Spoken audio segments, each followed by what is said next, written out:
আকার ভিত্তিক স্বরলিপি পদ্ধতির বই বাংলায় কে প্রথম রচনা করেন বা লেখেন? যারা গান শিখেন, স্বরলিপি দিয়ে গান শেখেন, অর্থাৎ আকার ভিত্তিক হারমোনিয়াম যারা শেখেন, এই হারমোনিয়ামের এই যে আকার ভিত্তিক স্বরলিপি, এটা নিয়ে বাংলায় প্রথম কে বই রচনা করেছিলেন?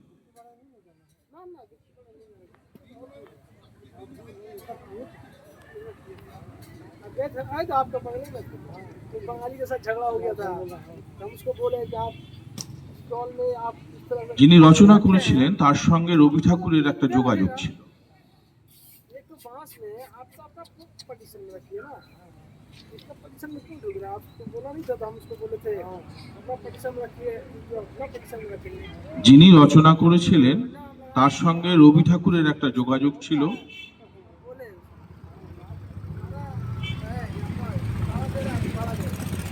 বয়সে তিনি রবি ঠাকুরের বড়ও ছিল।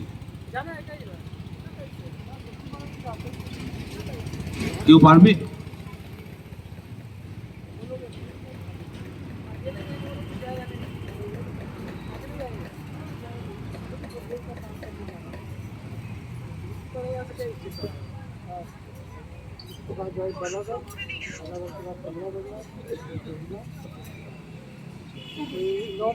হ্যাঁ, বলো।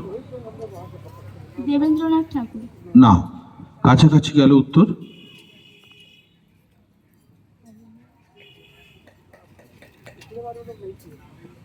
না, দ্বারকানাথ ঠাকুর হয়নি। জ্যোতিরিন্দ্রনাথ ঠাকুর। জ্যোতিরিন্দ্রনাথ ঠাকুর। সরাসরি প্রশ্ন তোমাদের, ঠিক আছে তো? Hepatitis E, HIV,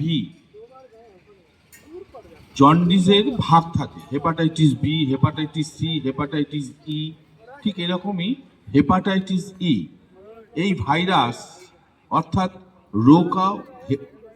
Roca হেপা virus, এই স্ট্রেনের প্রধান বাহক কে?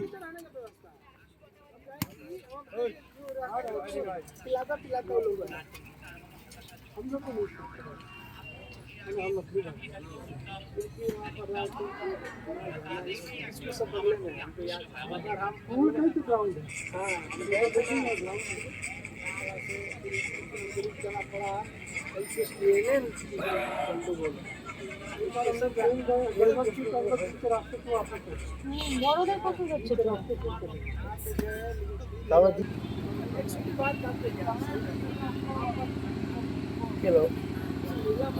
কমে গেল না, ও কারেন্ট নেই নাকি? এটা চালালে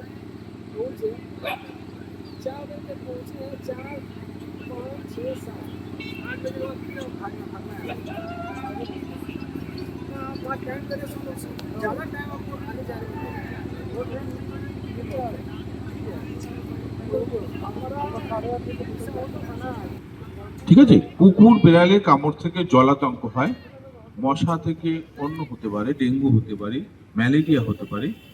হ্যাঁ, হেপাটাইটিস ই এই রোগের বাহক হচ্ছে ইঁদুর।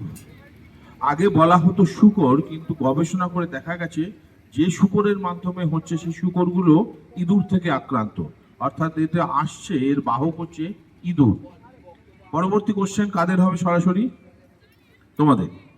কিছুদিন আগেই তোমরা সবাই জানো, সুনিতা উইলিয়ামস ফিরে আসলেন মহাকাশ থেকে।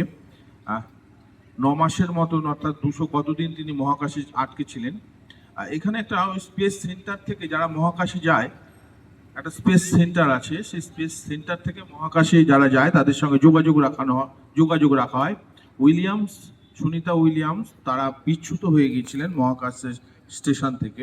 এখন আমাদের প্রশ্ন, এই যে মহাকাশ স্টেশন বা যেটাকে বলা হচ্ছে ইন্টারন্যাশনাল স্পেস স্টেশন বা ISS, আন্তর্জাতিক মহাকাশ স্টেশন, এটা বায়ুমণ্ডলের কোন স্তরে অবস্থিত?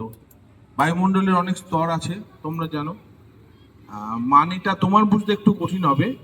মানে বায়ুমণ্ডলের অনেক স্তর আছে, হেমোস্ফিয়ার, স্ট্র্যাটোস্ফিয়ার, ট্রোপোপোজ, এরকম অনেক স্তর আছে।